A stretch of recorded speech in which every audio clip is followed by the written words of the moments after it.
Okay, people at home, can you hear me? Oh, good. Good.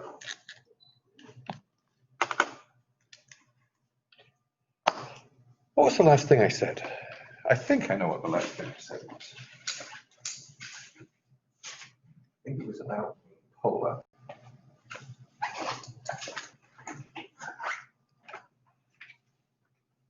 Okay. Oh yeah, I did the water. I did a water instead. Okay.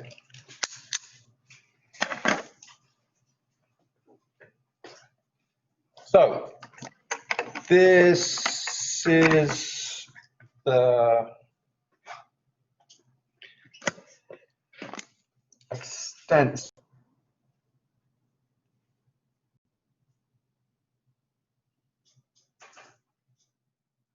Nicole, I'm not sure what you're saying. Oh, very good. Very, very, very good. Nicole's being funny.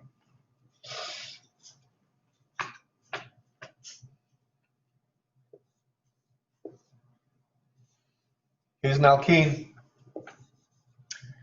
It's symmetrical. If I add HCl,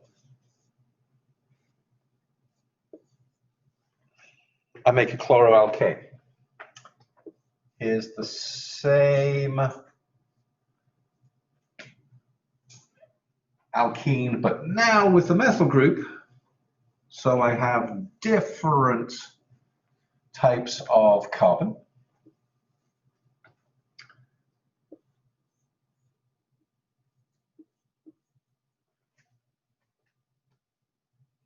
Chlorine definitely has a choice. Same thing is now true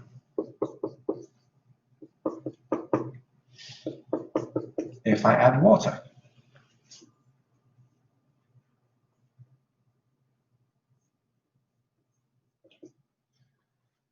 These reactions obey Markovnikov's rule.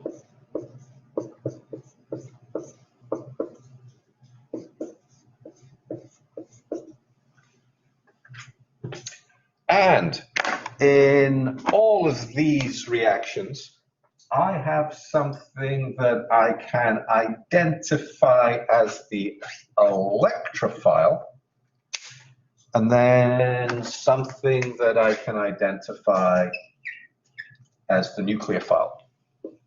Okay? Here for us in the second case, it was the lone pair of electrons on the oxygen that was my nucleophile. So I have two steps. I have a carbocation in the middle, and it's the carbocation that did the directing.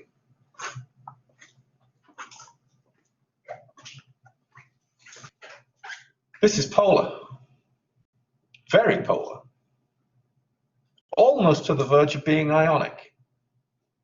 As a gas, it's covalent. In solution, it's definitely ionic. Water is very polar. It only has a tiny amount of ionic character, though. It only, its autoionization, you know that number is 1 times 10 to the negative 7 moles per liter. That's really, really small. But strongly polar. So the question arises,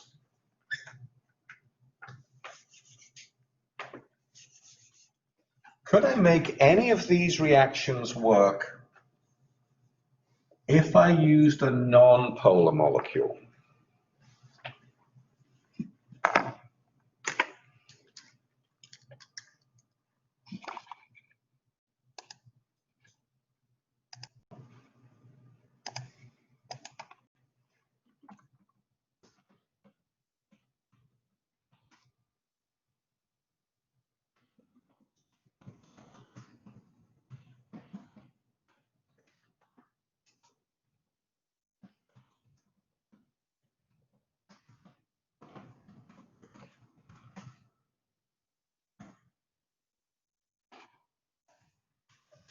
There you go.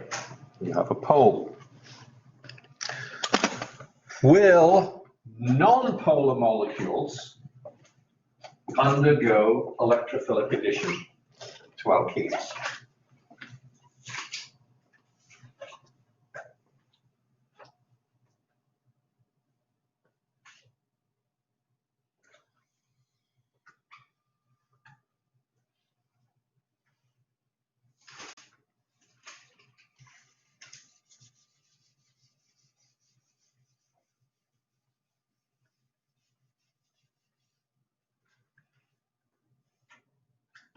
Come on, more of you should be voting.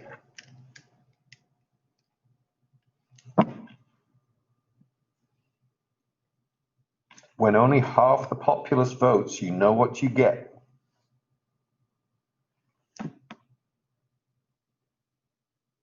Did you all watch the debacle last night?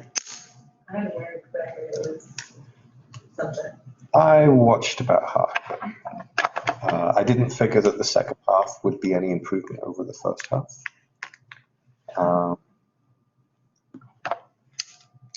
Yeah.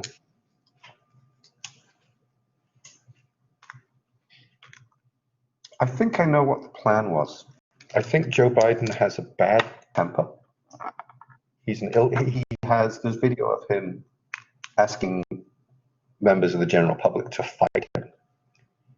And I think that Donald Trump just wanted him to make Biden say a really bad word on television. I think he just wanted a reflexive, angry outburst. And I watched part of it. Like, it was just really annoying because Donald Trump wanted to be quiet for 2 minutes before Biden speak. Because he kept interrupting every second minute. So everything he said, he tried to like interrupt. And like the moderator literally just said he has 2 minutes of uninterrupted time. Why do you keep interrupting? You literally agreed to this. So that hard. Let him take your 2 minutes to say what you want to say. And then Biden just took away the question without actually answering the question. Yeah, I think it was just kind of like. Yeah. But one of them was like, why should the people vote for you based off of what you're going to do to help like America overall racial issues? And Biden just kept going back to like one in every like, something of African Americans are dying from COVID. Not like that's not a racial issue. this reaction is not supposed to work because it's not polar. This molecule is homonucleotide atomic molecule. It's not polar. And all of a sudden, it works. So there's something going on here. Let's go explore it. When we look at our reactant, this reactant has a bunch of sigma bonds and then that big pile of electron density right here. Okay. Now, if carbons are this big, and hydrogens are this big, yeah, like this, and chlorines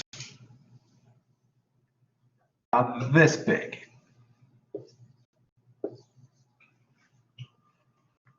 Chlorines are great big atoms.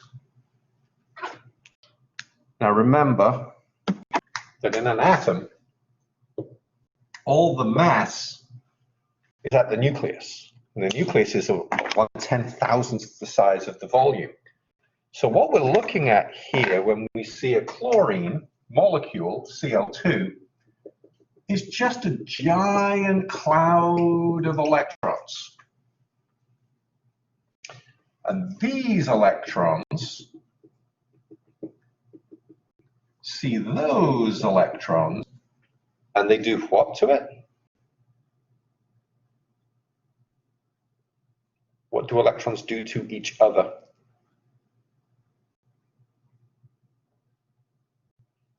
electrons are all negative, just as good, they're going to repel. So I'm going to have repulsion between this electron cloud of negatives and that electron cloud of positives. Where is this negative cloud going to go?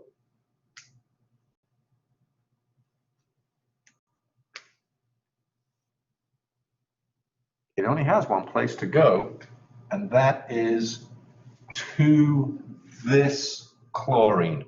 It's going to push its electrons towards the other chlorine, which means this chlorine at the back just became a little bit negative. It's holding on to more of its fair share of electrons. And this one at the front just became a little bit positive. What I have done here is I have induced a dipole. That repulsion has made the electrons from this frontier chlorine push to the back, making the front chlorine electrophilic enough that that double bond will reach out. That will then break this chlorine to chlorine bond.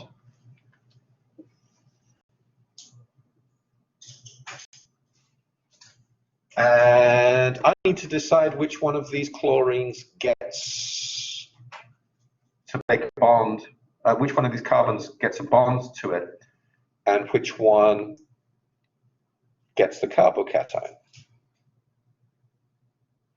But this molecule is symmetrical.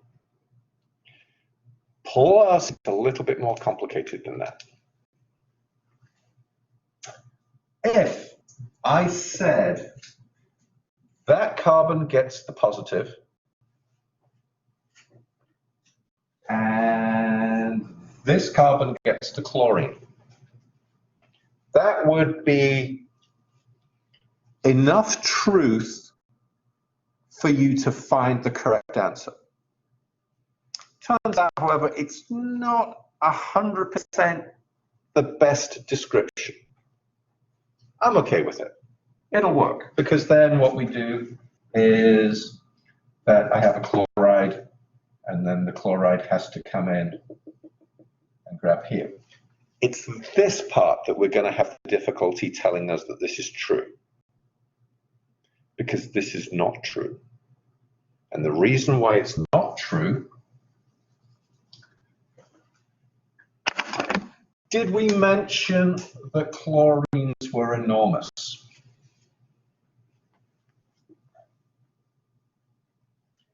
That chloride cannot get a good look at this side of the molecule. So it's going to have to go around and come in on the other side.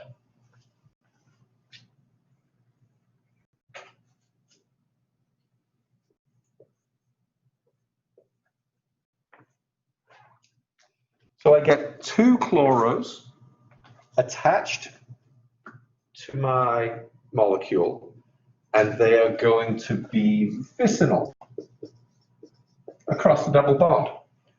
But there's something hiding in here, this thing, because those chlorines have to navigate around each other. That's something that we have to look at. And in fact, I said this isn't really strictly true. That chlorine group is so big that it blocks the entire double bond. And so the textbooks don't write this as an actual bond. They draw it as a triangular halonium, chloronium, or bromonium ion. That one of them, the electrophile, sits on top of the double bond and just occupies that space. If you were to commit to it being a single bond, I'm okay with that. Here's what's going to make itself apparent. I'm going to do it again, but I'm going to do it again in a way that's going to reveal what's going on. Because when you make this product and it shows the chlorines on either side, as soon as you've made it, you're allowed to rotate around that bond, and so you lose the special product that you've made. I'm going to lock that double bond in. I'm going to make it that it cannot rotate out of its geometry. I'm going to do that by making the alkene be cyclic.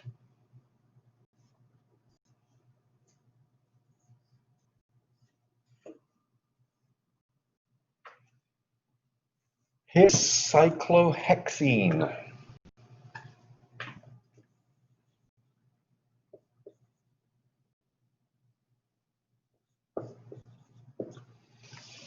You thought chlorines were big? Bromines are much bigger, even bigger than chlorines. So when this double bond reaches out,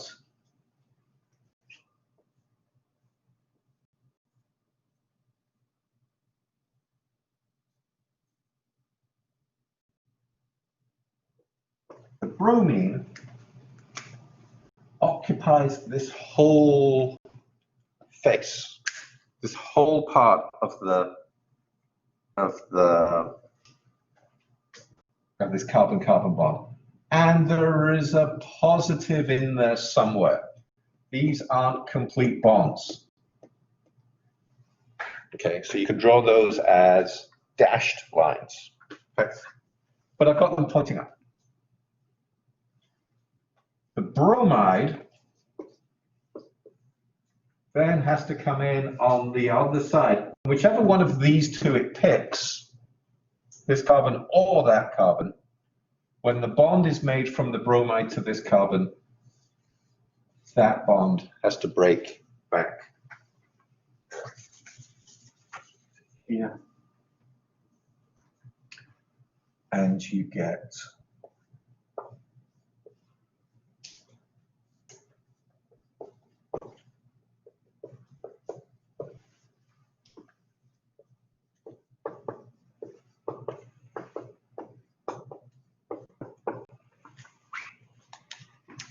addition across that double bond when it's fixed, cannot rotate out, is vicinal, meaning that the two groups are adjacent to one another, and anti.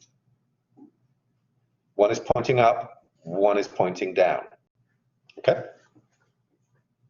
So this middle part, I have what the book calls I think it still calls it this, a triangular bromonium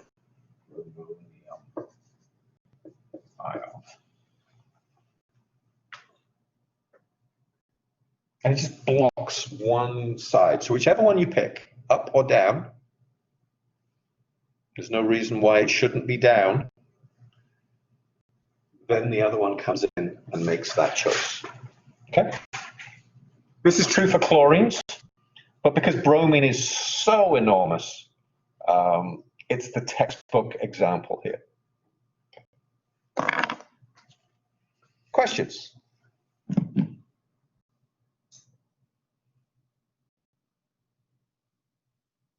All right, so we have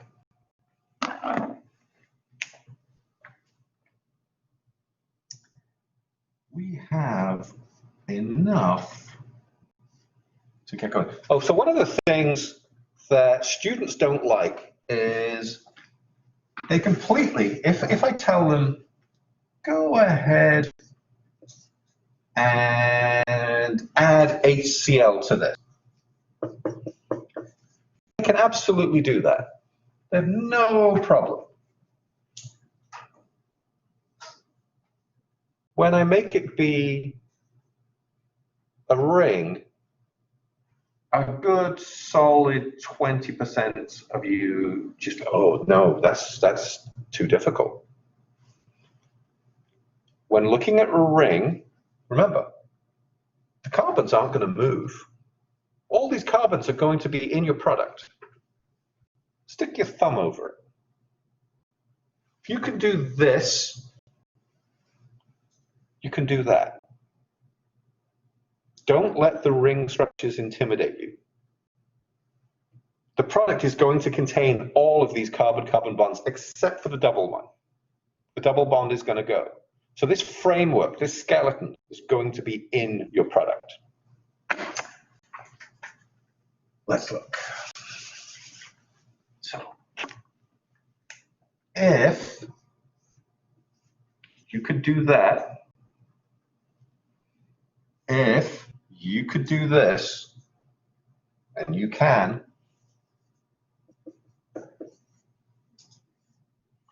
you can do this. So here is a methyl cyclopentane, and it reaches out and I'm going to put my carbocation on the most substituted position, which means that the hydrogen has added to the most saturated position. And then I'm going to put the chlorine here as a chloride, and I'm going to obey Markovnikov's rule. And my product is very, very clear. There's a whole rule about that. And I make 1-chloro-1-methyl cyclopentane. So, what if you didn't want 1-chloro-1-methyl cyclopentane? What if you wanted 2-chloro-1-methyl cyclopentane? What if instead of the product that the rule is set up to make for you, you want the opposite? So confronted with a rule, there are always going to be people that say, yeah, but I would like the other one, the one that doesn't obey the rule. What if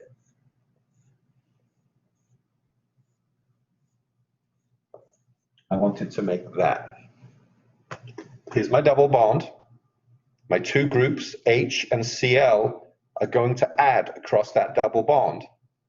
But now I want to break the rule.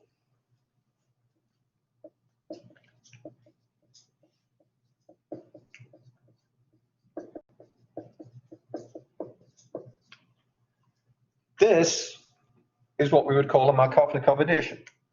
It's an electrophilic addition, and it makes the best carbocation. That's the reason why these reactions go the way that they go, is that you make the best carbocation.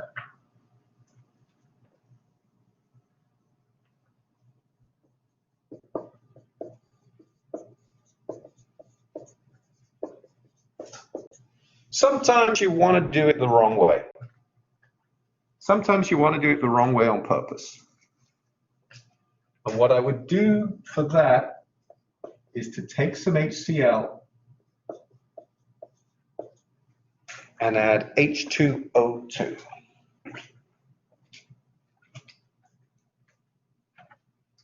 What is H2O2?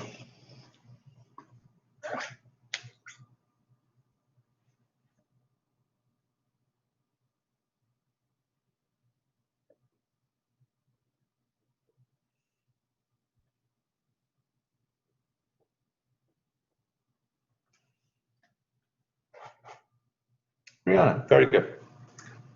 This is hydrogen peroxide.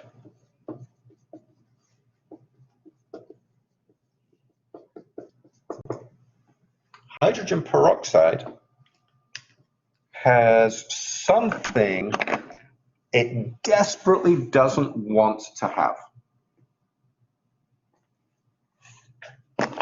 It has two oxygens singly bonded to each other. Nature hates that.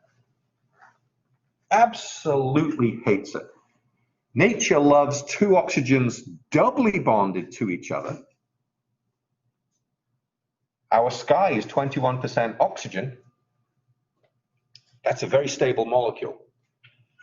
Yes, it catches fire. Yes, it makes things oxidize. Yes, it looks like it's unstable and reactive. No, it's not.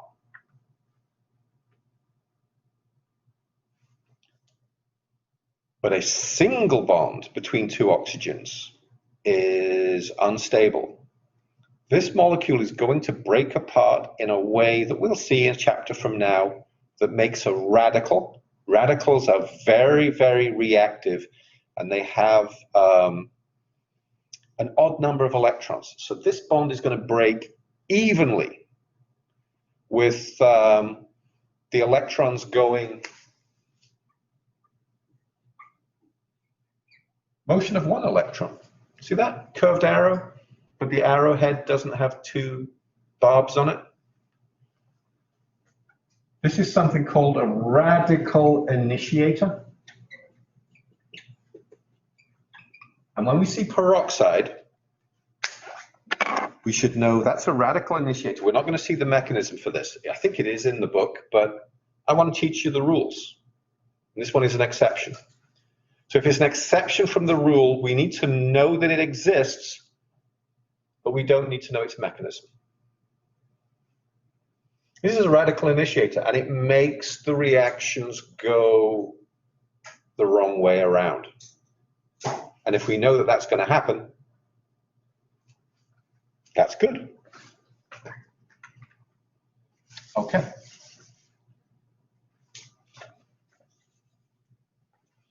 I started erasing that and then realized I could reuse this.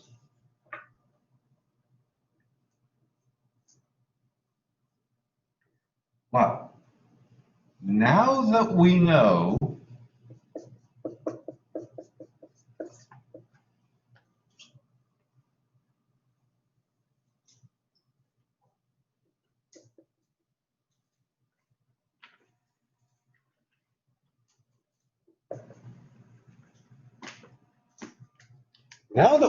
that we can do reactions backwards,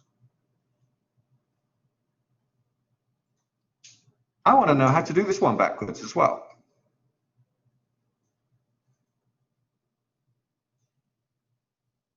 The Markovnikov addition of water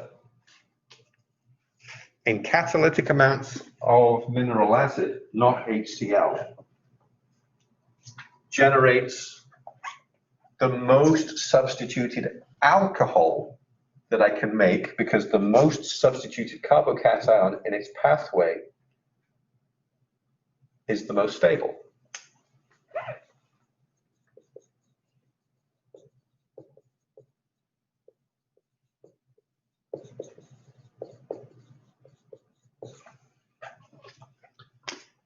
Now that I know that I can make the chlorines add here and be a Markovnikov addition, or attack in the wrong place and be the anti-Markovnikov addition, I want to know how it is that I can make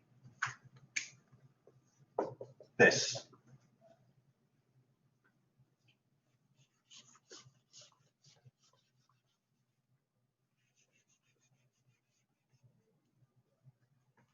And in order to do that, I have to do a reaction. It's really kind of strange on paper when you look at it. It's not particularly difficult to do in the lab, however.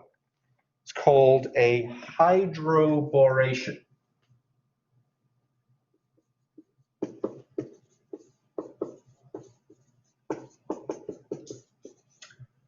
And hydroborations, if you believe textbooks, come in two steps. The first step is addition of this molecule, BH3, BH3 is called borane. Boron is at the top of group 3, can only have 3 bonds. And because it only has 3 bonds, it can only ever have 6 electrons,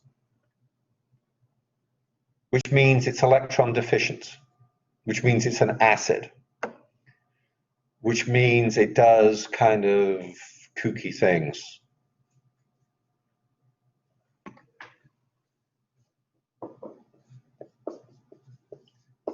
And step 2 is peroxide. So what happens in this reaction, and again, for the ones that break the rule, not going to need you to know the mechanism.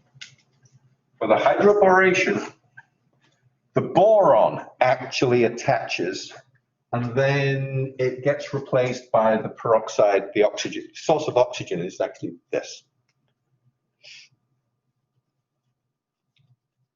So now it looks like if I see this peroxide in this chapter interacting with alkenes, it means my reaction's going wrong. But wrong in a predictable way, giving me the wrong product.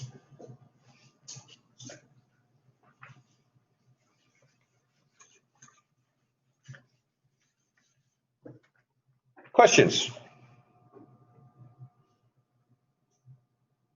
Okay.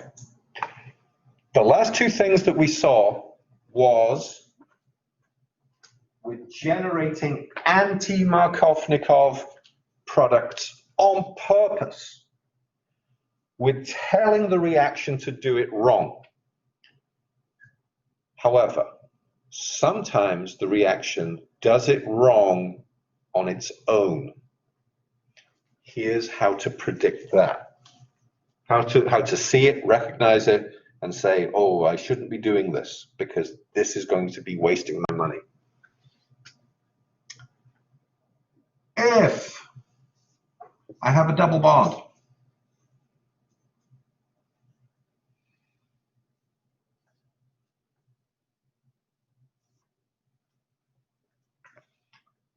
currently that double bond is, so we would say that's a primary. We haven't really defined primaries, secondaries, and tertiaries. We did a little bit, right? Yeah. Primaries, it's attached to 1 carbon. Secondaries, it's attached to 2 carbons. Secondary, it's attached to 2 carbons. Secondary, it's attached to 2 carbons. Primary. If I do a reaction here, an electrophilic addition, I get what I expect. What do you want me to add? People at home, what should I add? It's been a lot of me talking today. It's not always good. What do you want to add here? No. Do one that obeys the rule. Okay, so we'll do the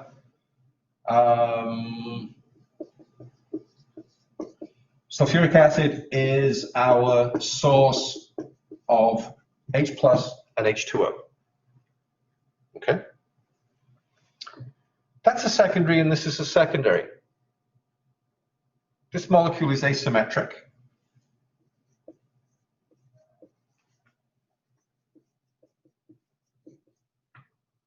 So which one of these is the better carbocation?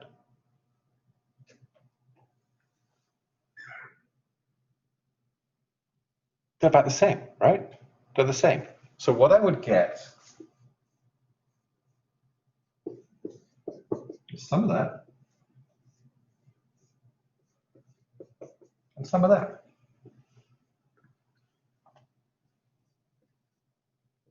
I would make a secondary carbocation here or a secondary carbocation here. There is no preference. Your mechanism still obeys Markovnikov's rule, but Markovnikov's rule says, as long as you're one of these 2, because they're the same as each other, you're all good.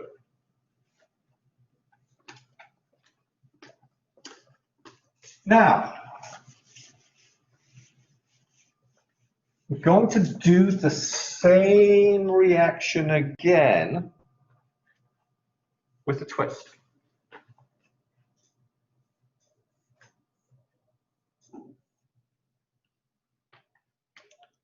Here's my same reactant. This would be 1, 2, 3, 4, 5 with the ene at the 2. So this would be 2-pentene. I'm going to put a methyl on this thing.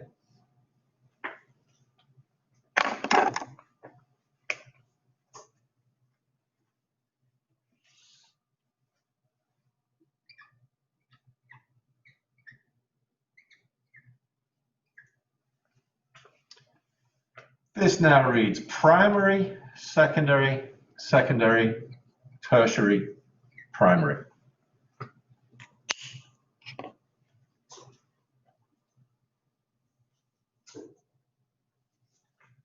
When I perform this reaction, remember the carbons don't move, so you can predict what the carbon framework of your product looks like, and then all you have to do is write in where the H and where the OH goes.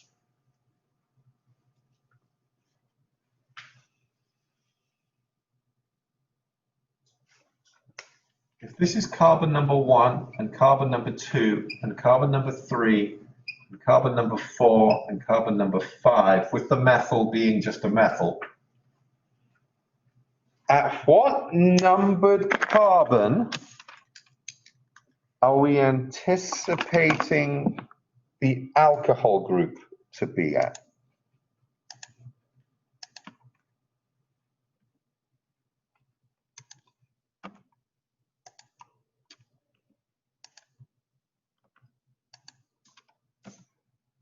Hold on.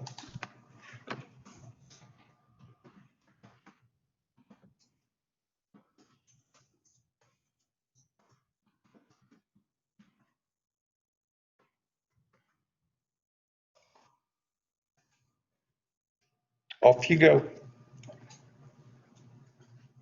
1, 2, 3, 4, and 5.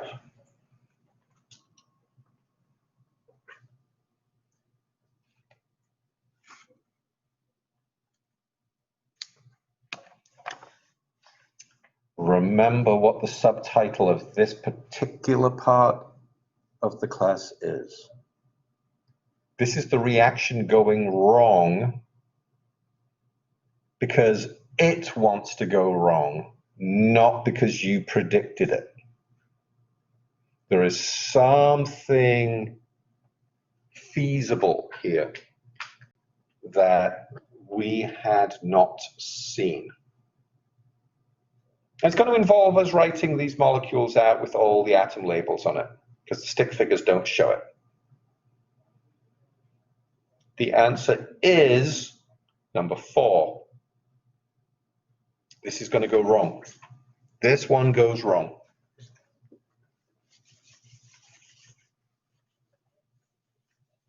And here's why.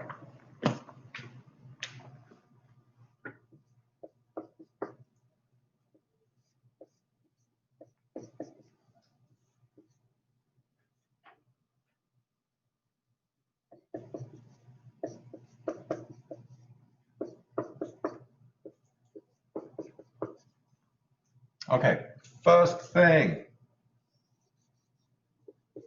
we're going to go pick up a proton. That is going to generate a carbocation.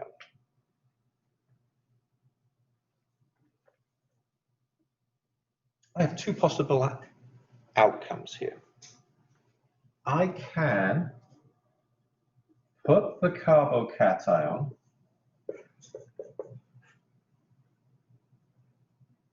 so I can do 2 things. I can put the hydrogen on this one. It's going to put my carbocation here. Or I can add the hydrogen here. I'll do both. So I've added the hydrogen to the first most left carbon.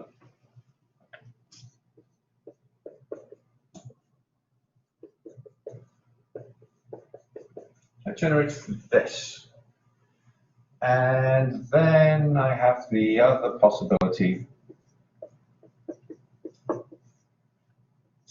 which is this.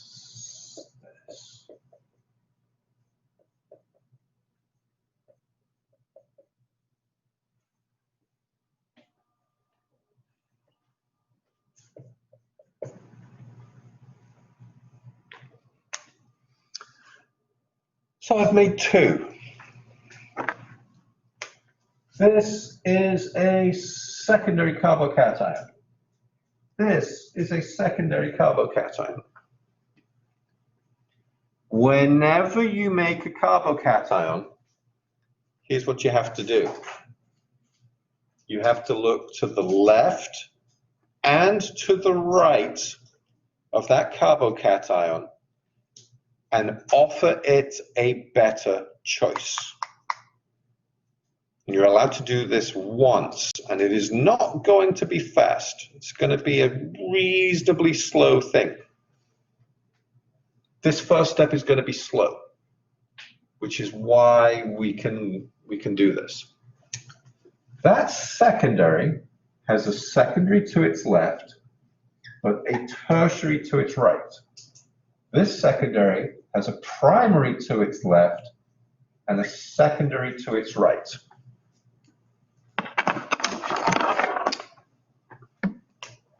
If you are one position away from a carbon that is holding on to a hydrogen, that hydrogen is allowed to take both electrons and move them.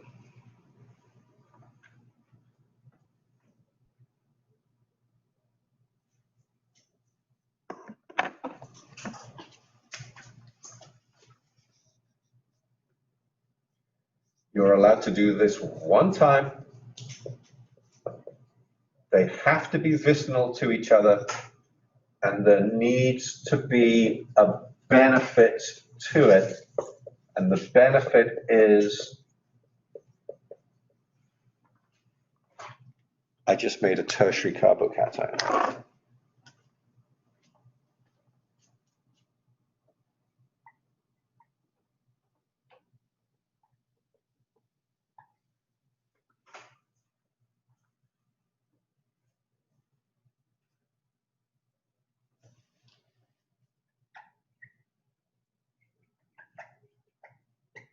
This movement is called a 1,2 hydride.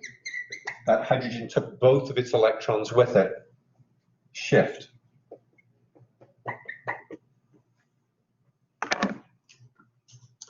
There is no benefit to a carbocation shift here.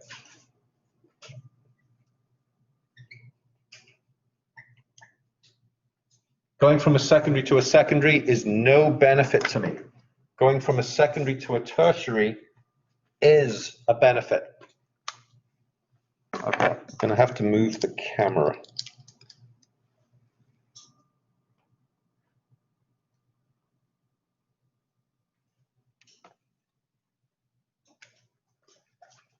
Now that I have a tertiary carbocation, the next part of my reaction happens.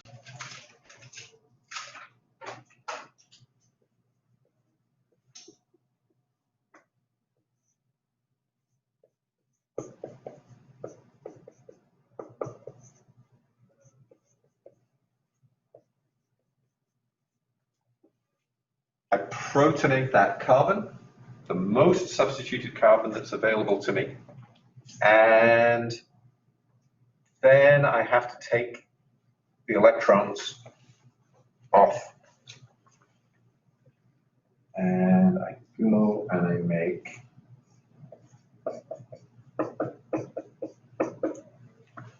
this.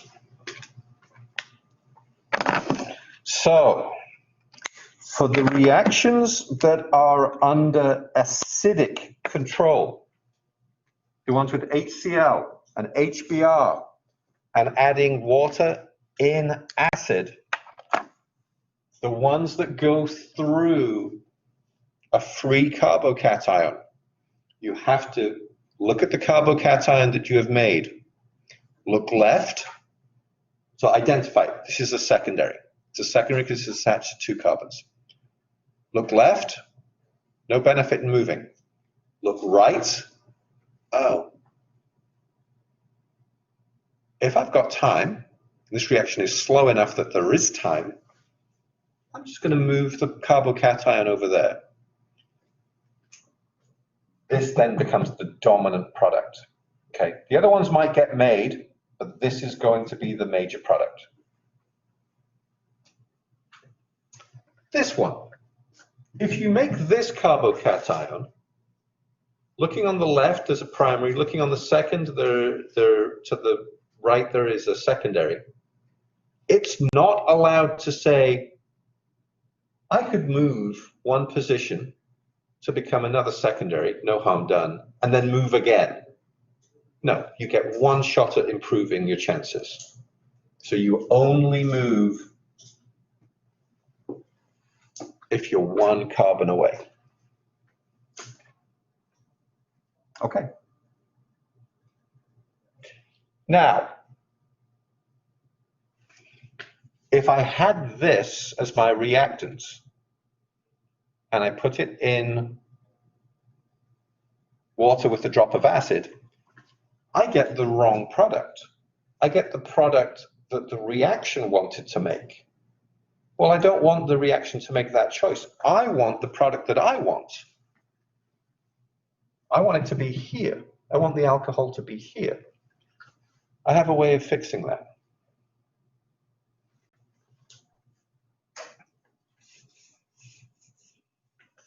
I might have to come up with a better example though.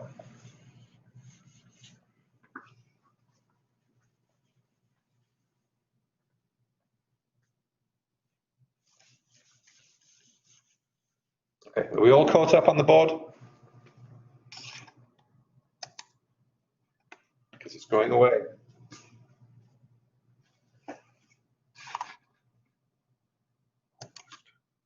Okay. All right, so.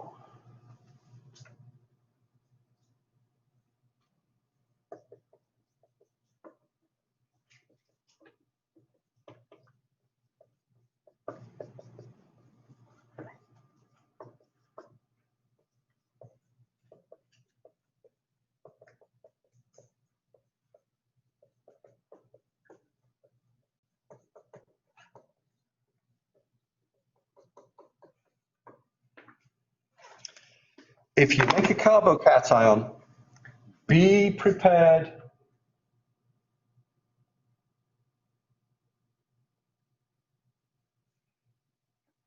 Did I have? Oh, hold on. 1, 2, 3, 4, 5. 1, 2, 3, 4, 5. 1, 2, 3, 4. What have I done? I've missed this one. I've missed that carbon. Well spotted. So yes, yes, yes, yes, yes, no.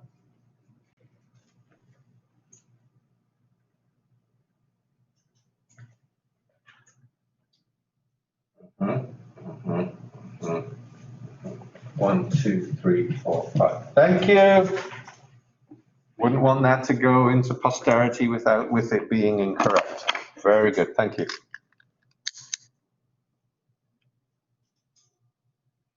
Marcella, the Blackboard videos appear about an hour, maybe 2 hours after the lecture has been stopped.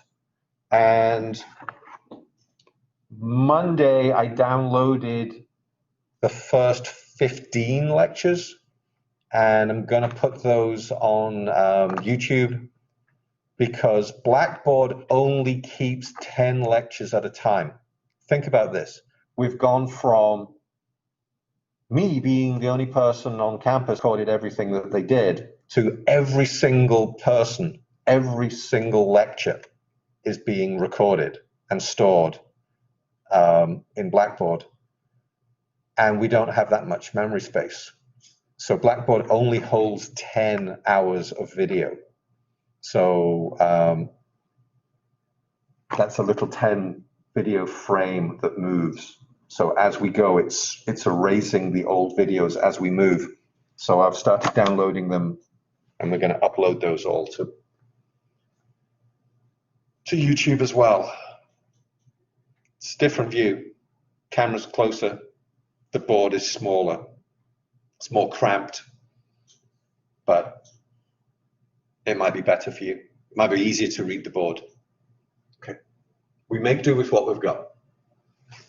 If you've got a carbocation, like here, you do have to worry about them shifting.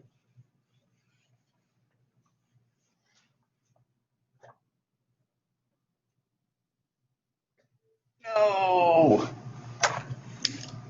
Oh, the clock at the back of the room is 5 minutes slow. Okay.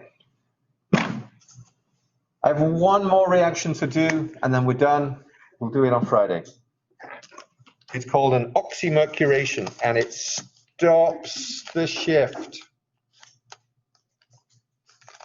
Okay, seawall Friday. Tuesday's lab came in and recorded some phenomenal infrared spectra for us. I'm going to allow Thursday's lab to record something different. So we'll have a catalog of infrareds, and we'll put a short video up for that and have you have some kind of assignment to do with it. Okay? But Tuesday did a phenomenal job. Okay, see some of you tomorrow. See everybody on Friday.